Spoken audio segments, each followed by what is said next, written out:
Thank you very much. I'm very happy to be with you today. I was told, or rather read, that Karlstad is the city of sun in Sweden. So I'm very happy because I'm coming from the city of rain in Belgium. And I can see that we are rather on the sunny side, which allows me to think about our meeting in a really sunny way. Well, the European Data Protection Supervisor, as you know, is the supervisory authority for the data protection in the EU institutions, bodies and agencies. So we are not super hyper data protection authority in Europe. We are the authority which is responsible for supervision of the EU institutions. But at the same time, and which is probably more important for our today's meeting and the whole discussion we have here, we are also the main advisors in the legislative process in the European Union. So our friends from the national data protection authorities are responsible for helping their governments, their parliaments in the legislative process, and we do it the same on the European level as the advisor for the Commission, for the Council, for the European Parliament. And the third role which we have is that we are the secretary. We are providing the secretariat to the European Data Protection Board, which consists of all the data protection authorities in Europe. And the IPEN, as an idea, is connected especially with this second and third part of our activity, meaning to understand the world that we are actually working with, and to understand the way that we can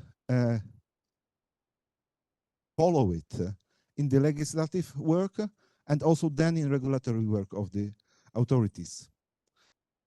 2024 is a significant year for the European Data Protection Supervisor because we celebrate the 20th years of establishment of an independent supervisory authority for data protection in the European Union institutions.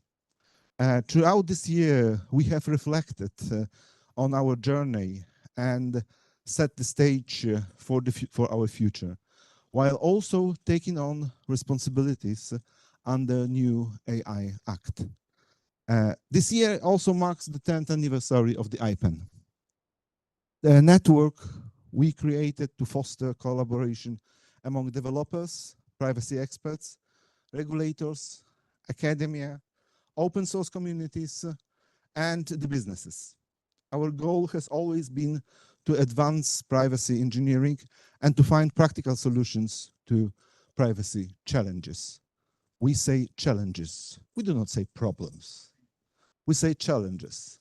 Because whenever we see something which is an obstacle for us, we know that there are people in the world who will find the solutions to these obstacles.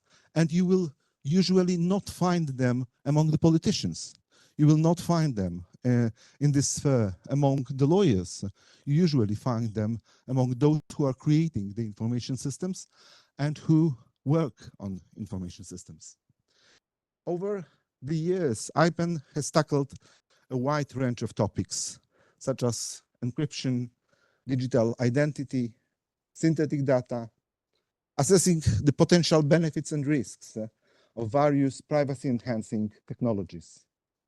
Last year, our focus was on explainable artificial intelligence, exploring the interaction between humans and technology, and its implication for the fundamental rights. This topic is crucial because technology does not operate in isolation. It profoundly affects and is affected by the humans. Today we continue the exploration by examining the role of the human oversight in automated decision-making process.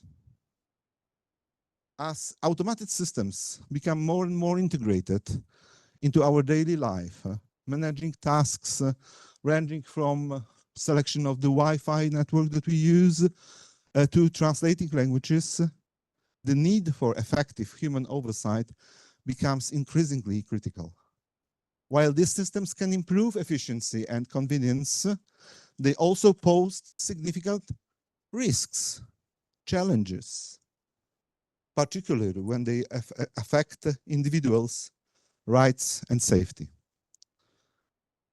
Historical incidents, even before this AI times we have at the moment, like Air France Flight 447 crash or 3 Mile Island nuclear accident, underscore the importance of the human judgment in the complex real-world scenarios. These tragedies remind us that despite the power of the technology, human oversight is indispensable.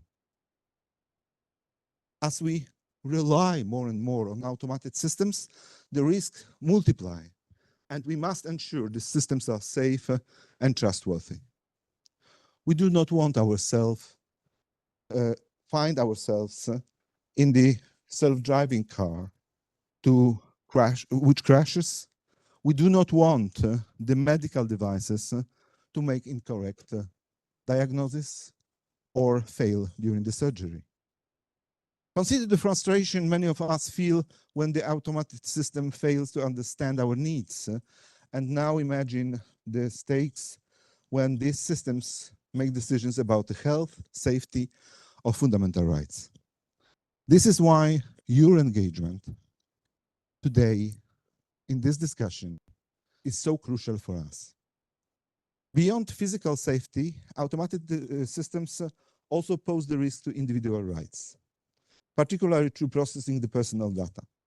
Organizations increasingly use artificial intelligence to automate decision-making process, aiming to improve efficiency and reduce costs. However, such uses are creating the concerns.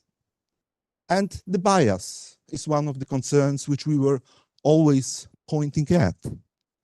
AI systems created by the humans can reflect the biases of their creators or data sets used to train them.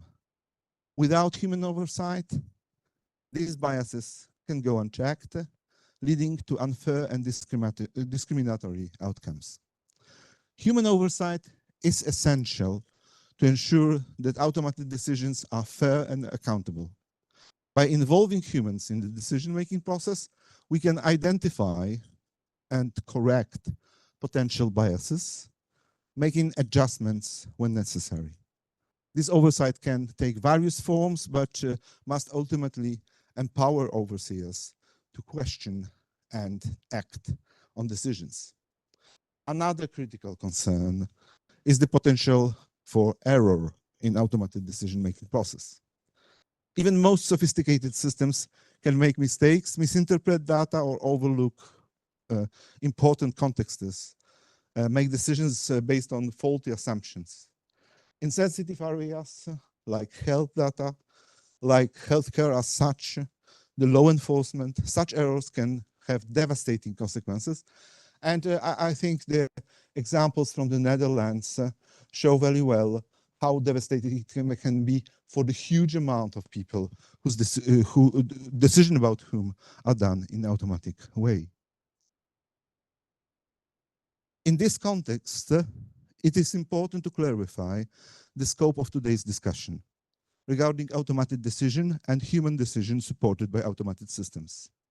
For many lawyers, the debate often centers on interpretation of Article 22 of General Data Protection Regulation, which states that data subject shall have a right not to subject to the decision based solely on automated processing.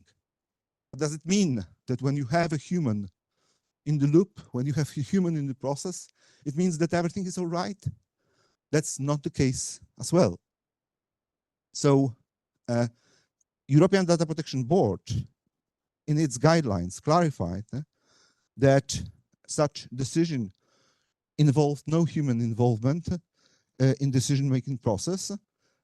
That's the decision which is said about in Article 22. However, focusing solely on whether the decision is automated or involves human action can be misleading. Whether a decision is made automatically by a system or follows a human action based on the automated system should still be seen as made by the system. A human action at the end of the decision chain merely rubber stamping the system-made decision obscures the automated nature of the decision and shifts responsibility away from both data controller and the system manufacturer. And our speakers today will provide more insight into how inadequate human oversight can be exacerbate the risks posed by the system. It is vital that we consider not only fully automated decisions, but also those made by humans with the support of automated systems. However, it is unrealistic to expect human to monitor every decision which is made by the system, by the machine. Indeed, it would be impossible and pointless to scrutinize every single decision. Instead, system designers must identify critical decision points whether oversight is necessary and provide the mechanism for effective review of these decisions, but also to find out what's going on outside of them. In closing, I would like to extend my sincere thanks to the esteemed speakers, the moderators, for their contribution to today's discussion. And I also wanted to express our gratitude to Karlstad University for their generous assistance in hosting these events.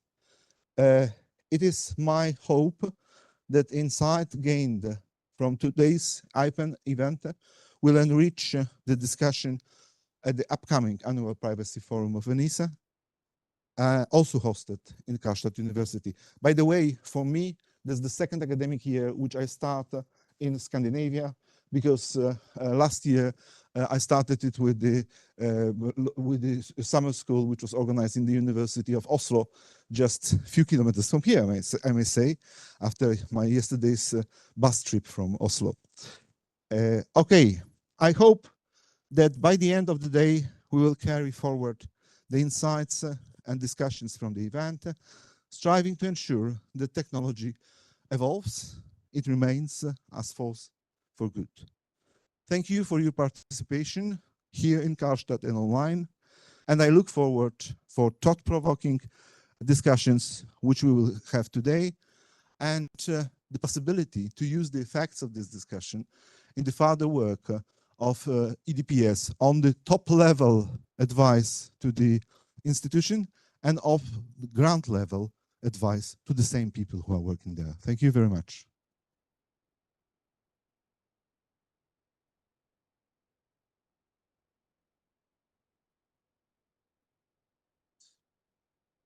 Thank you very much, Wojciech.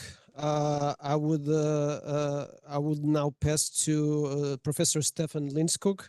He's the Dean of the Faculty of Health Science and Technology at Karlstad University. He has a PhD in computer engineering from Chalmers University of Technology. He received the docent degree in computer science at Karlstad University. He joined the Department of Computer Science at Karlstad in 1990, that was days ago, where he is currently a full professor. His research focuses on the design of tunable and adaptable security services, as well as on security and performance analysis of security services and communication protocols. Professor Stefan, thank you very much for being here. Thank you, and good afternoon, and a warm welcome to Karlstad University and to the Internet Privacy Engineering Network 2024. Whether you have traveled from near or far, I am truly delighted to see such an enthusiastic and diverse group of professionals and experts here today. And I heard from Meiko that it should be fully booked here. But I can see some chairs left open here. So if there are some people that would like to join us, welcome.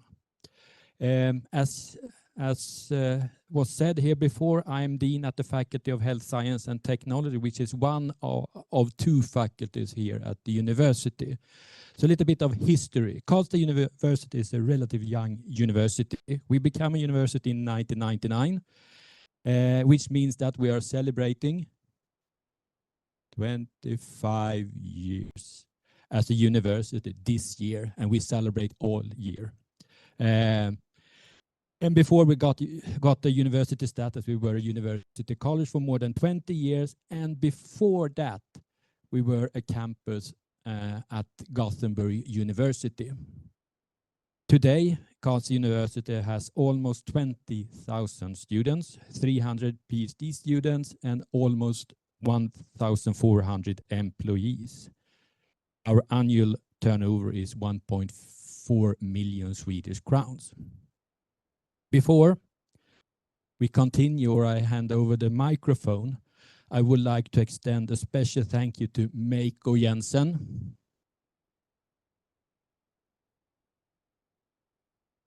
So that's Meiko and his colleagues in the very successful privacy and security research group, PRISEC, whose hard work and dedication have made this event possible. And those of you in the PRISEC group, could you please stand up so the others know who you are? So if you have any problem, ask them.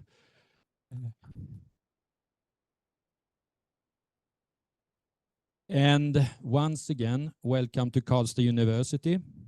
I look forward to exciting discussions and innovative ideas that will emerge during the time together. Let us make the most of this opportunity to learn and contribute to the future of internet privacy engineering. Thank you, and let's get started.